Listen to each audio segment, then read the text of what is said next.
올해 우리 교회는 아시는 것처럼 하나님의 마음에 합한 교회라는 주제로 한 해를 이끌어가고 있습니다. 저는 올 한 해 우리 모든 성도님들이 하나님의 마음에 합한 성도로서 귀하게 살아가시길 주님으로 축원합니다. 지난주에 우리는 이제 예레미야에 대해서, 그리고 그 예레미야에 대해서 통해서 하나님의 기대치에 대해서 말씀을 살펴보았습니다. 사랑하는 여러분, 우리는 하나님의 자녀입니다. 믿으십니까? 진짜 중요한 사건이에요. 중요한 사실이에요. 우리는 하나님의 자녀예요. 근데 하나님은 그분의 자녀를 결코 연약한 자로, 아무것도 할 수 없는 마치 온실 속의 화초로 키우기를 원치 않으세요. 절대 원치 않으세요. 어떤 환경에서라도 견뎌낼 수 있는 백향목 같은 그런 자로 키우기를 원하십니다. 여러분, 그게 하나님의 기대치예요. 그게 하나님의 기대치라는 거예요. 그런 의미에서 예레미야에게 하나님은요, 단순하게 너는 사람과 달리게 하는 사람이 아니라는 거예요. 누구랑 달리게 한다고요? 말과 달리게 하는 자라는 거예요. 너는 결코 평탄한 길이, 그냥 좋은 길에서만 서 있는 자가 아니라 요단강이 범람할지라도 굳건하게 서 있을 수 있도록 정말 주춧돌 같은 그런 자로 내가 너를 세운다는 말씀하시는 거예요. 그게 하나님이 우리 향한 기대치라는 겁니다. 여러분들, 우리가 그걸 알아야, 그 기대치를 이해해야 우리 삶에 있는 하나님의 뜻, 하나님의 계획을 다시 정리할 수 있어요. 시각을 바꾸고 싶다는 거예요. 무슨 시각이에요? 첫 번째는 악인의 형통에 대한 시각이에요. 여러분, 내일 잡을 돼지에게 먹을 거 많이 준다고 그거 불화하는 사람이 누가 있어요? 저 사람도 돈도 많고 좋은 집도 있고. 여러분, 불화하지 말라니까요. 내일 잡아먹을 돼지야. 여러분, 그런 돼지한테 오늘 먹을 거 많이 준다고 그거 좋아하는 사람 진짜 부럽다는 사람 누가 있어요? 아무도 없죠. 그거 부러워하지 말라는 거예요. 물론 세상적으로 보면 우리보다 더 많이 가진 거 형통이라고 할 수도 있겠죠. 남들보다 떵떵거리는 권세 가지면 형통이라고 할 수 있겠죠. 근데 그게 끝이 아니라는 거예요. 그게 전부가 아니라는 거예요. 그걸 알아야 돼. 그걸 바라봐야 된다는 거예요. 하나님의 임재 안에서 우리가 진짜 누려야 될 형통이 뭔지를 발견해야 된다는 거예요. 두 번째는 뭐예요? 우리가 만나는 환난에 대한 새로운 시각입니다.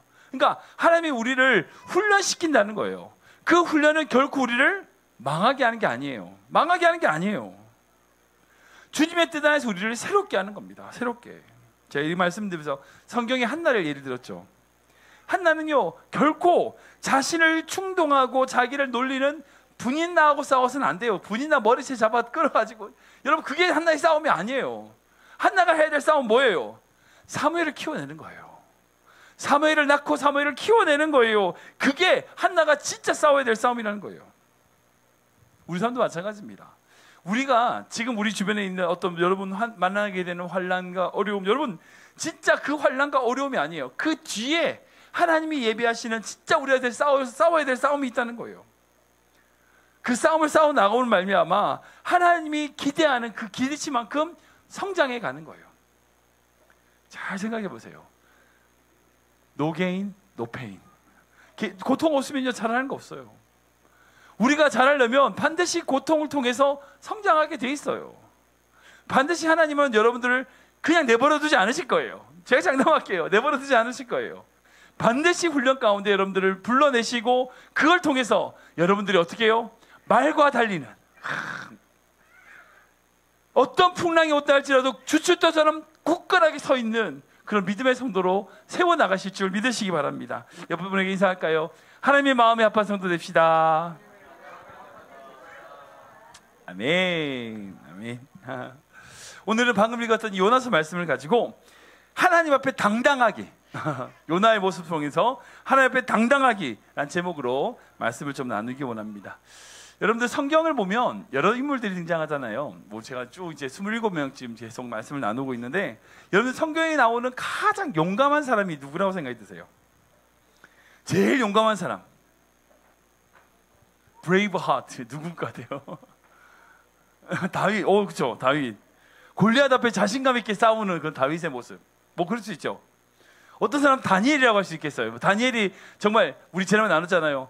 자기를 잡아주기로 하는 사람들 뻔히 아는데도 그 창을 향해서, 예루살렘을 향한 창문을 열고 그리고 사자굴에 들어가는 것을 주저하지도 않았죠. 또 어떤 사람은 또 사도들이라고 할 수 있겠죠. 예수님의 제자들, 정말 초대교회 박해와 고난이 있었음에도 불구하고 복음을 위하여 정말 자기의 모든 생명을 던졌던, 죽음을 두려워하지 않았던 사도들이라고 얘기할 수 있을 겁니다. 성경에 그렇게 좋은 의미로서의 좋은 용감한 사람들이 참 많이 있을 거예요. 근데 저는 성경에서 제일 용감한 사람을 꼽자면 저는 단연코 요나라고 생각이 들어요. 요나라고 생각합니다. 여러분, 요나만큼 용감한 사람이 없어요. 이게 좋게 얘기한 거지만 정말 요나처럼 이런 또라이가 없어요. 아니, 정말 이렇게 정신 나간 사람이 없어요. 하나님한테 이렇게 정말 간이 배 밖으로 나왔다는 것을 몸소 보여준 사람이 바로 요나예요. 놀라운 사람이에요. 정말 용감한 사람이에요. 하나님 앞에 이렇게 막 하는 사람 기가 막혀요. 용감의 끝을 달리는 것 같습니다. 많은 분들이 요나 이렇게 얘기하면 요나 하나님께 가라고 했는데 반대로 가다가 결국 하나님이 보내셔가지고 니네를 구원시킨 이야기라고 생각하는데 여러분, 그게 아니에요. 그 내용에 보면 요나가 얼마나 용기가 많은지 대담한지 그 혀를 내두르게 됩니다. 제가 예전에 교회에 있을 때 요나서 가지고 말씀 연구한 적이 있었는데 그때 말씀 보면서 야, 진짜 요나 진짜 대단하다 그 생각을 했어요. 한번 용감한 걸 한번 찾아볼까요? 뭐 여러 가지가 있겠지만 이렇게 생각할 수 있어요. 첫 번째로, 하나님 가라고 했는데 안 가. 개겨. 하나님 가라고 했는데 안 가요. 여러분, 얼마나 용감해. 그리고 하나님이 대신 다시스로 도망가잖아요. 도망을 가고 있어. 근데 어떻게 배에 풍랑이 왔어. 풍랑이 와가지고 사공들이라든지 모든 사람들이 다 죽겠다고 난리를 치는데 배 밑에서 뭐 하고 있어요? 자고 있어. 얼마나 용감해. 그리고 제비를 뽑았어. 누구 때문인가? 그랬더니 누가 뽑아요? 요나가 뽑혔어. 그랬더니 요나가 뭐라고 해요? 자기를 바다에 던지라고 그래요. 바다에 던지라고 그래. 그래도 결정적인 게 뭐냐면 니네를 결국 어쨌든 갔어. 여러분들, 니네가 며칠 동안 걸어야지 돌 수 있는 거리인지 아세요? 3일을 걸어야 돼요. 그러니까 이렇게 돌리면 3일을 걸어야 되는데 얼마큼 복음 전했어요? 하루. 아니 이런 모습이 어디 있어? 하라고 했는데 결국 억지로 하다는데 열심히 했어요? 대충 했어요? 대충 한 거야. 아니, 진짜 용감하지 않아요? 아니, 진짜 바다에 그렇게 빠져 죽었다 살았는데 하나님 정말 진짜 주님, 내가 주님을 위해 열심히 할게요. 아니라고요. 그냥 3일 길인데도 딸랑 하루 만에. 그리고 니느웨가 회개하자 오늘 읽은 말씀처럼 어떻게 해요? 하나님께 짜증을 내요. 대표적인 말씀이 9절 말씀입니다. 읽어볼래요? 같이 읽겠습니다. 시작. 하나님이 요나에게 이르시되 네가 이 박넝쿨로 말미암아 성내는 것이 어찌 옳으냐 하시니 그가 대답하되 내가 성내어 죽기까지 할지라도 옳으니이다 하니라. 여러분, 성경에 하나님께 이렇게 얘기한 인간은 요나밖에 없어요. 띄워보셔야 다시. 하나님, 내가 성내서 죽기까지 할지라도 옳습니다. 나는 하나님 하여튼 내가 말로 표현하기가 그래. 여러분, 기껏해야 가인 정도가 하나님한테 이렇게 대들었죠. 내가 내 아우를 지키는 자이니까. 이 정도 대든 게 진짜 대단한 대든 건데, 이 요나는 하나님한테 어떻게 내가 성내어 죽기까지라도. 기가 막혀요. 근데 진짜 이해 안 되는 건 뭐냐면 이 요나가 언제 선지자인지 아세요? 누구랑 같은 시대인지 아세요? 우리가 아는 사람들 많아요. 아모스, 예레미야, 이사야, 이런 선지자와 같은 시대의 선지자가 요나예요. 근데 그 예레미야, 아모스, 이사야, 거기 나온 하나님의 모습은 어떤 모습이에요? 심판하시고 무서운. 그리고 이사야 같은 경우는 하나님의 임재 앞에서 벌벌 떨잖아요. 아모스 같은 경우는 하나님의 심판에 대하여 그렇게 선언하시는 것, 무서운 하나님의 모습을 말씀하고 있어요. 그러니까 심하게 하나님이 막 이스라엘 백성들이 제사 드리는 것 같아서 집어치워라 그러시는 그런 말씀도 들려요. 되게 무서운 말씀이에요. 엄청 무서운 그런 하나님의 말씀 보이는데 특별히 이 요나한테만 이 다른 선지자들과 다르게 정말 설명해 주시고 이해시키고 이러신 모습을 볼 수 있다는 거예요. 솔직히 하나님 도대체 왜 이러실까요? 제가 이제 요나서를 쫙 보면서 그런 생각이 들었어요. 믿음 좋은 것과 성품 좋은 것은 같은 말이 아니구나. 잘 생각해보세요. 여러분들 믿음 좋다고 다 성품 좋은 게 아니에요. 혹시 여러분들 거울이 있으면 한번 꺼내보세요. 거울 딱 보시면 그 한번 보일 거예요. 믿음 안 좋고 성품도 안 좋고. 그러니까 믿음 좋다고 다 성품 좋은 게 아니에요. 믿음과 성품은 달라요. 그러니까 하나님을 내가 믿는다는 것과 내가 어떤 성품을 가지는 건 다른 문제예요. 다른 문제예요. 비례하는 게 아니야. 그러니까 지금 우리가 제기해야 될 건 우리의 믿음만큼 우리의 성품과 우리의 어떤 그런 마음이 성화되어 가야 되는 거죠. 성화되어 가야 되는 거예요. 그게 성경에서 말하는 성화의 법칙입니다. 아무튼 중요한 건 하나님이 이 요나에게만 왜 이렇게 이해시키시고 이렇게 참으신 이유가 뭘까요? 도대체 뭘까요? 여러분 어떻게 생각하세요? 왜 하나님은 이렇게까지 요나에게 참으실까요? 그리고 요나는 하나님 앞에 왜 이렇게 당당할까요? 이걸 한번 생각해 봅시다. 첫 번째는 제 생각에는 요나는 하나님이 어떤 분인지 정확히 알았기 때문이라는 거예요. 우리가 읽어볼까요? 시작. 요나는 하나님이 어떤 분인지 정확히 알았기 때문입니다. 한번 더 읽겠습니다. 요나는 하나님이 어떤 분인지 정확히 알았기 때문입니다. 우리 2절 말씀 읽겠습니다. 시작. 여호와께 기도하여 이르되 여호와여 내가 고국에 있을 때에 이러하겠다고 말씀하지 아니하였나이까. 그러므로 내가 빨리 다시스로 도망하였사오니 주께서는 은혜로우시며 자비로우시며 노하기를 더디하시며 인애가 크시사 뜻을 돌이켜 재앙을 내리지 아니하시는 하나님이신 줄 내가 알았음이니이다. 아멘. 이 2절 말씀 보면 요나가 정확하게 하나님에 대하여 알고 있다고 얘기하는 거예요. 지금 요나가 원하는 거 뭐예요? 니느웨가 구원받는 거예요? 멸망하는 거예요? 멸망하는 거예요. 그러니까 니느웨는 자신들 이스라엘을 공격했던 아수르의 수도입니다. 그러니까 이스라엘을 괴롭혔던 그 적대국의 수도가 잘 되기 원하지 않고 망하기를 원했다는 거예요. 망하기를 원했다는 거예요. 그래서 요나는 하나님이 어떤 분인지를 정확히 알고 그래서 이런 행동을 했다는 거예요. 그러니까 니느웨가 니느웨 성이 이렇게 회개한 이후에 요나가 하는 말이 그 말이에요. 하나님 내가 이럴 줄 알았다고. 하나님은 인애롭고 자비롭고 노하기를 더디하시고 그런 하나님이니까 내가 그래서 다시스로 도망간 거라고. 어떤 분은 이제 이런 얘기 하시더라고요. 요나가 도망간 이유가 믿음이 없어서, 하나님에 대한 믿음이 없어서 도망가고 불순종하고 도망갔다는 얘기 하시는데 아니요. 믿음이 있어서 도망간 거예요. 아까 얘기했잖아요. 믿음과 성품은 같은 게 아니라고. 하나님에 대한 믿음이 있어. 그때 성품이 그걸 못 받쳐주는 거예요. 즉 니느웨가 그렇게 복음을 전하고 나했을 때에 하나님이 그 니느웨를 구원하실 것이라고 하는 것을 알았기 때문에 복음 안전하려고 도망을 간 거예요. 그러니까 하나님이 용서하실 것이라고 하는 이 확실한 믿음이 요나에게 있었다는 거예요.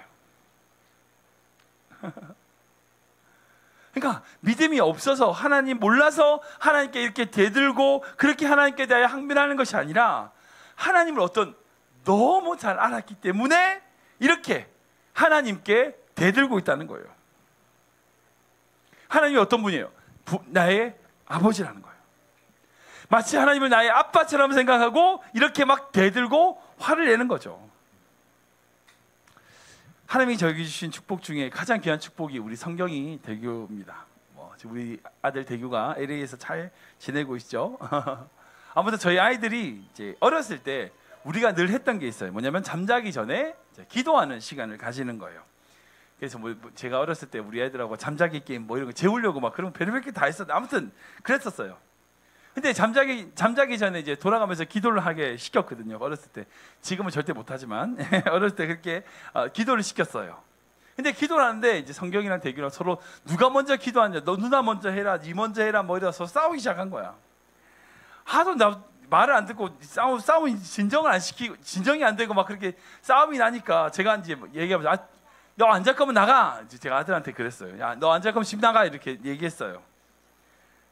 밤인데 밤 9시 넘었으니까 10시쯤 됐는데 6살짜리가 집 나가는 소리에 막 보통 화를 내면서 그때 제가 우리 집에 애들 작은 캐리어를 사줬었거든요. 그때 그 캐리어에다 꺼내더니 지 옷을 집어넣기 시작하는 거예요.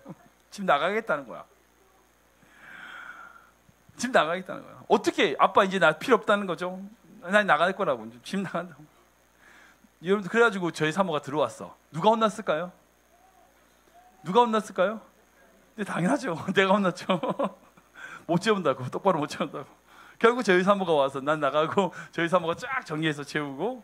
근데 아무튼 그때 대구가 저한테 막 대들고 덤비고 막 제가들 우리 아이들이 나한테 뭐 달라고 할 때 뭐 아빠 이제는 제가 뭐 이거도 했고 뭐도 했고 했으니까 저 해주세요. 여러분 그렇게 얘기할까요? 아니에요. 내가 얼마나 아버지 말씀 순종하고 잘 들었기 때문에 내가 부탁하는 걸 들어줬어 이렇게 성경이가 얘기할까요? 절대 그렇지 않아요. 당당하게 요구합니다. 뭐 해줬다고? 우리 아이들 나한테 정말 당당하게 요구해요. 왜 그래요? 내가 아빠니까. 내가 아빠니까. 청소년기 때 애들 보면 꼭 그래요. 뭐라고 그래요? 아빠가 해준 게 뭐 있냐고. 여러분, 지가 입고 있는 모든 게 다 부모가 해준 거예요. 자기가 한 게 뭐가 있어? 다 부모가 해준 거지. 근데 뻔뻔하게 그 사춘기 되면 부모한테 대들면서 눈 부릅뜨면서 해준 게 뭐 있냐고. 다 해준 거잖아. 아무튼. 그러니까 그 아이들이 엄마 아빠한테 그렇게 당당하게 짜증도 내고 그렇게 요구할 수 있는 이유는 그분이 나를 사랑한다고 하는 그 믿음의 확신이 있었어요. 여러분들 눈치밥 묻는 아이들은 절대 못해요. 그렇게 절대 못해요. 부모와 자식의 관계, 정말 사랑한다는 이 관계성 안에 있을 때 그 자녀는 당당하게 부모에게 요구할 수 있는 거예요. 요구할 수 있는 거예요. 즉 요나가 이렇게 하나님 앞에 그런 기도를 드릴 수 있는 것은 딴 게 아니에요. 바로 하나님이 자기의 아버지 되신다는 거예요. 이걸 다 믿었다는 거예요. 여러분 이거 믿으면요 세상에 겁날 게 없어요. 하나님이 내 아버지인데, 하나님 내 아버지인데. 유명한 목사님 김동 목사님 이제 설교 중에 이런 얘기를 하세요. 그 목사님의 아들도 우리 아들처럼 별난 같은데, 그때 김동 목사님 아들이 킨더가든 유치원 때인가 뭐 그때 아버지랑 같이 걸어가고 있는데 그 아들이 갑자기 막 뛰어가더니 그 덩치 큰 초등학생 이제 물을 뻥 차고 정강이를 뻥 차고 그 목사님한테 뛰어오더라고요. 평소에 괴롭히던 애였어. 그 아빠랑 같이 가니까 그 초등학생이 있는 애를 뻥 차고 괴롭혔어. 아빠, 쟤 나 괴롭혔어. 그 초등학생이 그 목사님 아들 때렸을까요? 못 때렸을까요? 때렸을까요? 못 때렸을까요? 못 때리지. 어떻게 때려요? 뭐 아버지 옆에 있는데 어떻게 때려? 지금 요나가 하나님 앞에 이렇게 기도할 수 있는 이유, 세상 가운데 그렇게 뭐 나를 물에 던져라 뭐 이런 말을 할 수 있는 이유 하나예요. 하나님이 내 아버지라는 거예요. 이거에 대한 믿음의 확신이 있어서요.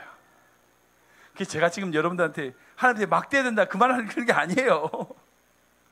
제가 말씀드린 건 뭐냐면 그 하나님이 우리 아버지 되신다는 것에 대한 그 신뢰가 있어야 된다는 얘기예요.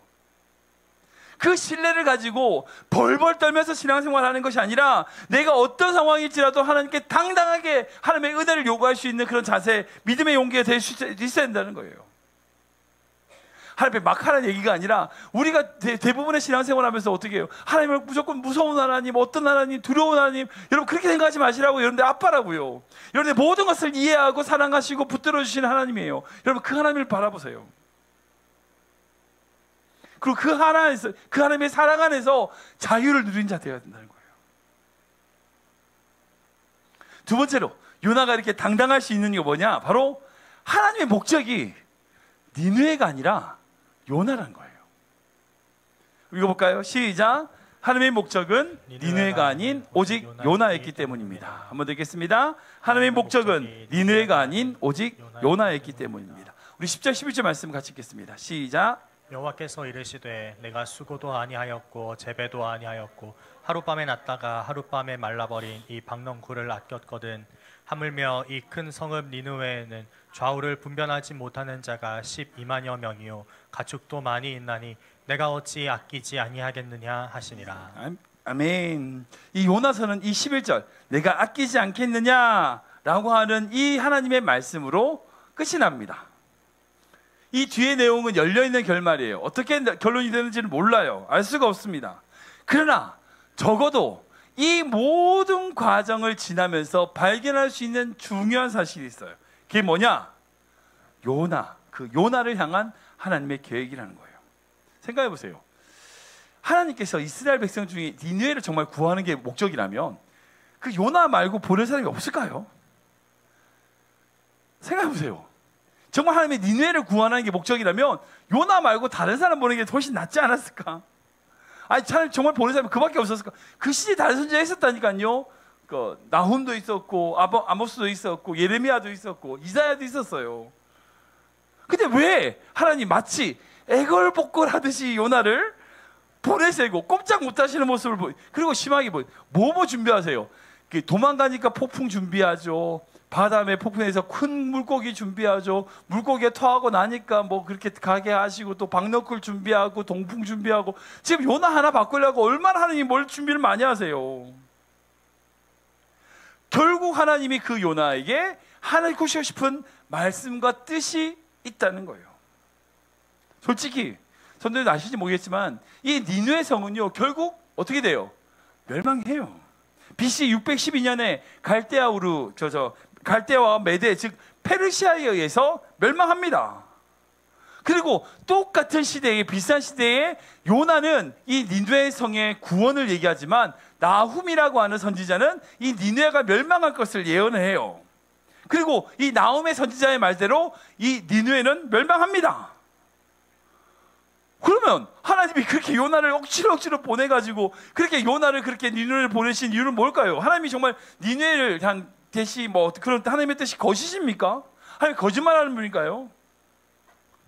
이것을 통틀어서 제가 생각할 결론은 뭐냐? 하나님이 진짜 이 요나서를 기록하신 이유와 목적은 물론 니느웨의 과정 그 속에서 니느웨를 구원해야 될 몇 사람이 있을 수도 있겠지만 결국 이 과정을 통해서 하나님이 정말 변화시키기 원하는 사람은 바로 요나라는 거예요. 요나라는 거예요. 니느웨가 아니라 요나라는 거예요. 사실 하나님은요 언제나 나에게 관심 있는 분이에요. 전 진짜 하나님 그렇게 믿어요. 하나님은 정말 저한테 관심 있는 분이에요. 그러니까 우리 나 한 사람을 변화시키기 위하여 하나님은요 끊임없는 일을 하시는 분이에요. 여러분들 그 믿으시기 바랍니다. 하나님은요 요나를 위해서 니느웨를 준비하신 거예요. 그와 마찬가지로 여러분들 아실지 모르겠지만 하나님은요 저를 위해서요 1775년에 미국이 태어나게 하셨어요. 하나님은 저를 위해서 2018년에 크리문드 한양교회 부임한 것을 예배하기 위해서 1969년도에 이 교회를 세우셨어요. 여러분들 안 믿으시죠? 진짜예요. 근데 저만 그래요? 아니에요. 여러분도 마찬가지예요. 한 사람 한 사람 모든 사람이 하나님은 나에게 관심이 있다고 생각해 보세요. 하나님은 여러분 한 사람을 구원하기 위해서 여러분들을 위해서 1945년에 대한민국을 해방시키셨다고요. 일본에. 안 믿어지세요? 난 그거 믿어지는데. 그리고 여러분들을 위해서 내가 1973년에 태어났어요. 미체자매를 위해서, 하얀 자매를 위해서, 우리 조선자매를 위해서 내가 여기 있다니까요. 그러니까 모든 사람 각자가 그렇게 하나님이 나를 위한 분이라고 해석하고 판단하고 신앙생활하는 게 이게 진짜 중요해요. 이 믿음이 있어야 돼요. 하나님은 여러분 한 사람을 위해서 모든 일을 준비하고 예배하시는 분이에요. 그 하나님은 굉장히 크신 분이에요. 정말 작은 분이 아니에요. 여러분들 한 사람 한 사람을 위하여 그 모든 환경들을 예비하고 준비하시는 분이에요. 요나를 위해서 니느웨를 준비하셨던 것처럼. 여러분 이게 정말 놀라운 비밀이 있어요. 왜냐하면 제가 전도사 시절에 정말 이 말씀을 깨닫고 나서 제가 얼마나 큰 은혜를 누렸는지 모릅니다. 제 인생이 바뀌었어요. 제가 이제 어떤 것에 목을 메고 막 그것을 이루려고 하는 어떤 목표를 가지고 있었는데 그 목표가 이루어지지 않는 것으로 인해 제가 굉장히 많이 낙심하고 있을 때가 있었어요. 그때 이 하나님의 마음이 들어왔을 때 제가 인생이 바뀌게 됐어요. 그게 내 인생의 목적이 아니구나. 나는 내 목적은 하나님이 나를 아름다운 목회자로 쓰시는 거다 하는 것을 발견하게 됐어요. 다른 여러분, 여러분도 마찬가지입니다. 하나님은요 여러분들한테 관심이 있어요. 여러분 한 사람에게 관심이 있어요. 여러분 한 사람을 구하기 위하여 하나님은 그런 말 있잖아요. 다시 예수님이 십자가에 못 박혀야 된다면 여러분 그런 하나님 예수님 그렇게 하실 거예요. 이 세상에 구원받아야 될 사람이 나 한 사람밖에 없을지라도 예수님은 그 나 한 사람을 위하여 기꺼이 십자가를 지실 분이라는 거예요. 여러분 그게 예수님의 사랑이에요. 하나님의 사랑이라고요. 지금 그런 관점에서 우리에게 하나님의 그 놀라운 사랑, 그 요나를 향한 하나님의 참고 인내하시는 그 하나님의 사랑이 우리를 향한 하나님의 사랑으로 다시금 해석될 수 있는 거예요. 말씀 좀 정리하겠습니다. 여러분들 아시지만 저희 누나 가정, 저희 친누나 가정이 요르단에서 선교사로 이제 사역을 하고 계세요. 저희 누나 가정이 이제 꽤 오래 사역을 하셨죠. 1997년에 이제 시리아에 들어가서 쭉 사역하시다가 쭉 이제 시리아가 내전이 터지는 바람에 모르타니아로 갔다가 지금은 요르단에서 이제 시리아의 난민들을 향한 그런 사역을 하고 있습니다.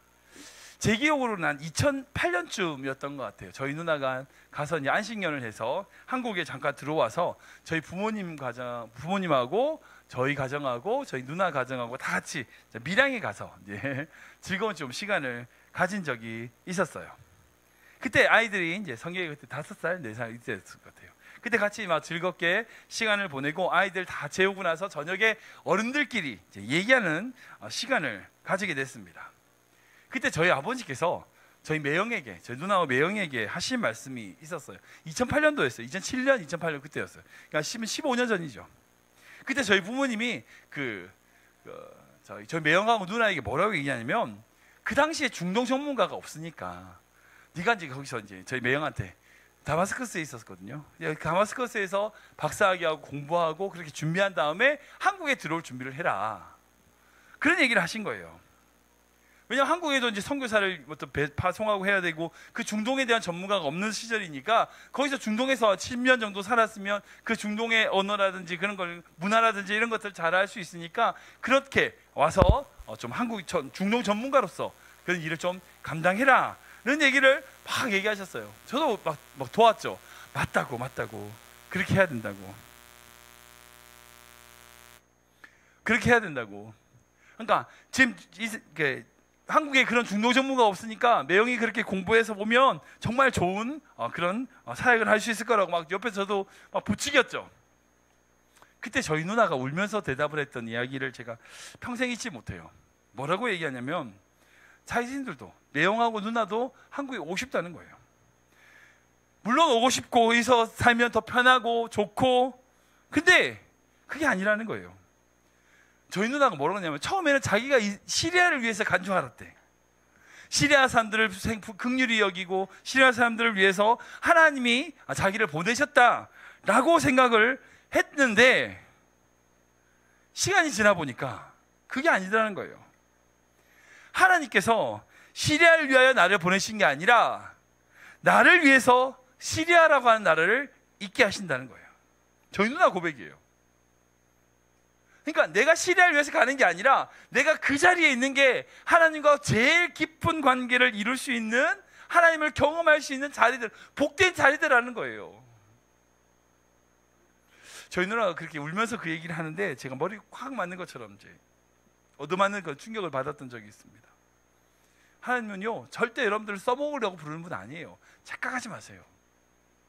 하나님은 절대 여러분들을 써먹으려고 부르는 분이 아니에요. 여러분들을 변화시키고 여러분들을 세우기 위한 가장 좋은 자리를 지금 여러분들에게 주신 거예요. 여러분들 아시죠? 우리 교회 찬양팀 굉장히 좋은 찬양팀입니다. 전 세계적으로 알려진 찬양팀이에요. 얼마 전에 왔다 가던 장준태 목사님도 그렇고 한국에 있는 제 친구 강찬 목사도 저희가 막 자랑했거든요. 그랬더니 야 진짜 너무 잘한다 칭찬을 막 해요. 근데 생각해보세요. 그 찬양팀이 교회를 위해서 섬기죠? 아니에요. 절대 안 그렇습니다. 교회를 위해서 찬양팀이 헌신한다고요? 그렇지 않아요. 만약 그런 생각을 하고 찬양팀을 섬기시는 분 있으면 저는 제 생각 안 하셨으면 좋겠어요. 다시 생각해야 돼요.